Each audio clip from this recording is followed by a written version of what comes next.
मी मराठीतून बोलले चालेल ना? थँक्यू. सर्वप्रथम आपली national high school Dharane education and welfare society यांचं खूप खूप धन्यवाद देते की त्यांनी मला इथे बोलावलं आणि आमंत्रित केलं, 2 शब्द बोलण्याची मला संधी दिली.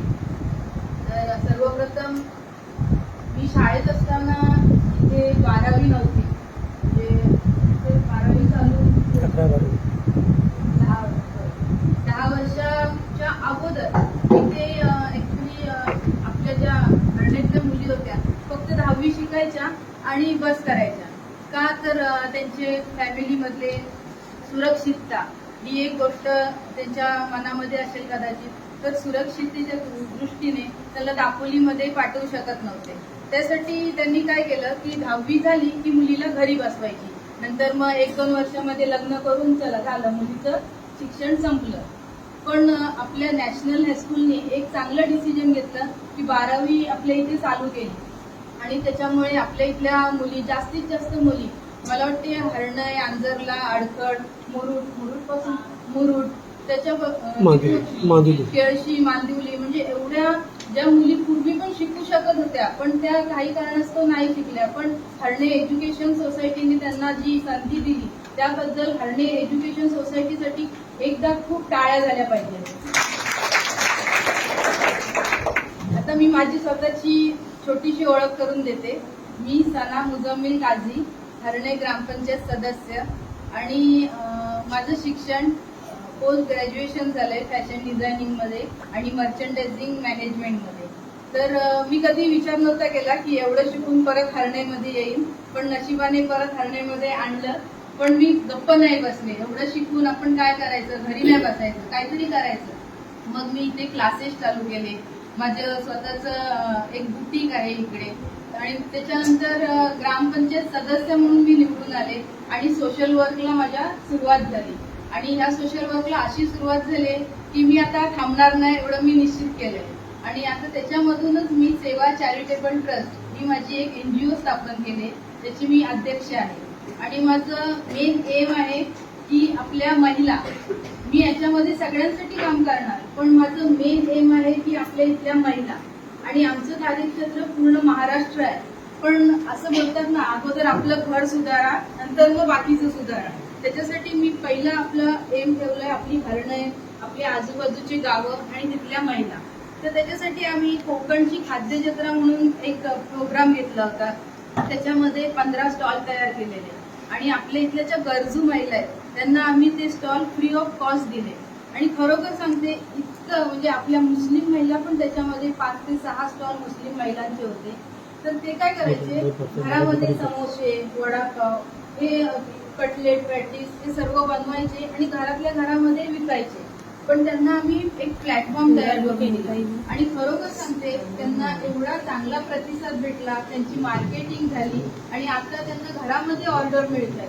भले त्यांना ते बाहेर जाऊन एखादा शॉप नाही ते खरेदी करू शकत, पण त्यांना घरामध्ये एवढे चांगले ऑर्डर मिळतात आणि आम्ही आपल्या ट्रस्ट मार्फत अजून काही ना काहीतरी त्यांच्यासाठी करत राहू. तर आजचा आपला हा मेन दिवस 8 मार्च 2025 इंटरनॅशनल वुमन्स डे. तसं बोलायला गेलं की एक दिवसासाठी महिलांना असं बोलवून त्यांचं काय सन्मान करून काही उपयोग नाही. पूर्ण वर्षभर महिलांचा हक्क येतो की पूर्ण वर्षभर त्यांना सन्मान दिला पाहिजे. कारण एक महिला पूर्ण फॅमिलीला, आपल्या मुलांना शिकवते, म्हणजे फक्त आपल्या फॅमिलीला नाही तर ती पूर्ण देशाला प्रगतीच्या दिशेने नेते. त्याच्यामुळे एक महिला ही मेन आहे. तिथे बसलेल्या सरांना थोडं राग येईल, पण मी बोलते की महिलांशिवाय काही नाही होऊ शकत.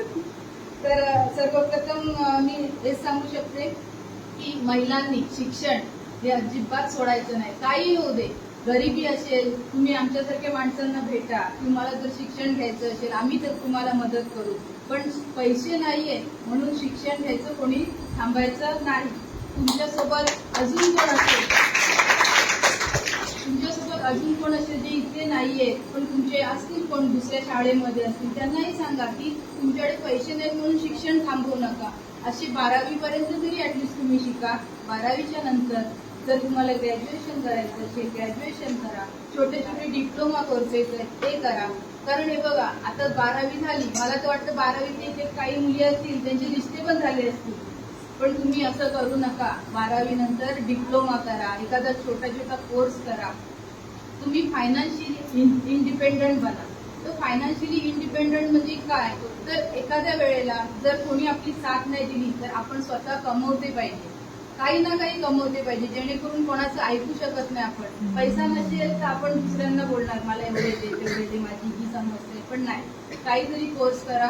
मग त्या कोर्सबद्दल मी आज तुम्हाला सांगणार आहे की छोटे छोटे कोर्स असू शकतात ज्यांच्यासाठी जास्त खर्च नाहीये. एक आहे नर्सिंगचा कोर्स. नर्सिंग, टेलरिंग हे जे कोर्स ज्यांनी केलेत ना ते कुठेही उपाशी मरू शकत नाही. कुठेही जा तुम्ही, तुम्हाला डॉक्टर भेटणार, तुम्हाला टेलर भेटणार. त्याच्यामुळे फर्स्ट प्रायोरिटी तुम्ही या 2 कोर्सला ठेवा. टीचर बनण्यासाठी पण चालेल, पण टीचर बनण्यासाठी मॅडमने सांगितलं 7 मॅडम किती वर्ष जातात, एवढे वर्ष जातात.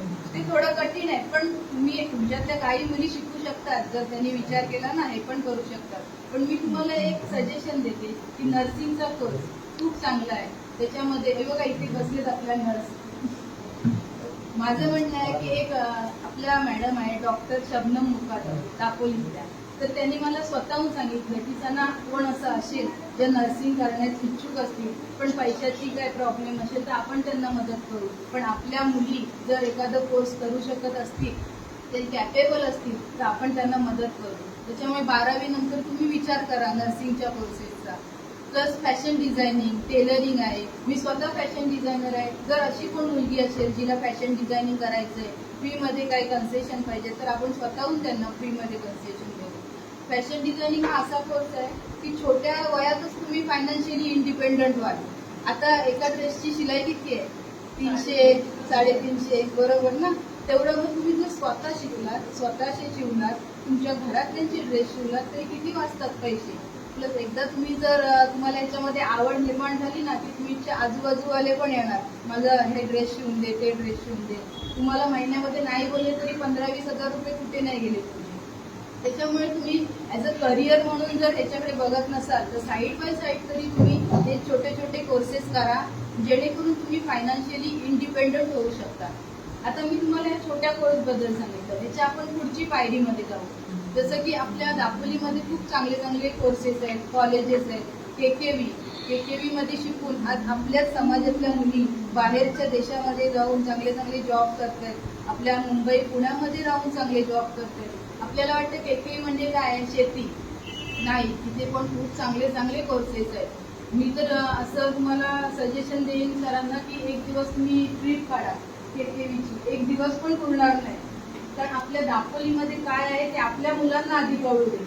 आम्ही स्वतःहून आमच्या शाळेतल्या मुलांना वगैरे घेऊन जातो तिकडे, एक दिवसाची ट्रिप नेतो आणि तिथे असलेले सगळे जेवढे कोर्सेस आहेत, ज्या तिथे महिला आहेत, आपल्या कोकणामध्ये काय पिकतं त्याच्यावर प्रोसेसिंग युनिट आहे ते समजू दे आपल्या मुलांना. तसेच अजून आपल्या रामराजे कॉलेज आहे, हॉटेल मॅनेजमेंट आहे. तिकडे हॉटेल मॅनेजमेंट करून आपल्याच मुली आज दुबईमध्ये चांगल्या चांगल्या हॉटेलमध्ये जॉबला आहेत, चांगल्या पोस्टला आहेत. तर तुम्ही त्याचा पण विचार करू शकता. पुढे आपला टाळसूरला एक कॉलेज आहे, मेडिकल कॉलेज. नर्सिंगच्या पुढेही जाऊन आपण जर डॉक्टरेट करायची झाली तर आपण तिकडेही करू शकतो. आपल्या हरणेमध्ये मला वाटतं 90% डॉक्टर त्यांचं शिक्षण टाळसूरलाच झालेलं आहे आणि आज ते सक्सेसफुल डॉक्टर आहेत. त्याच्यामुळे तुम्ही आतापासूनच विचार करा. मी जेव्हा 8वी-9वी मध्ये होते तेव्हाच विचार केलेला की मला काय करायचं.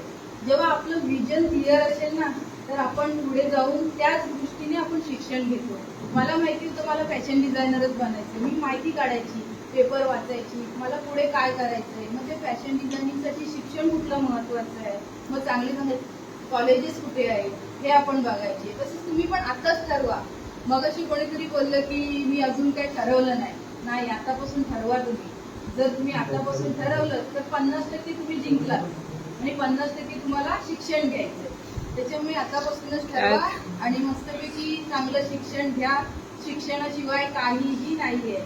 शिक्षणाचं महत्व जर विचारायचं झालं ना तर अनपढ एखादा माणूस असेल त्याला विचारा तुम्ही शिक्षण किती महत्वाचं आहे.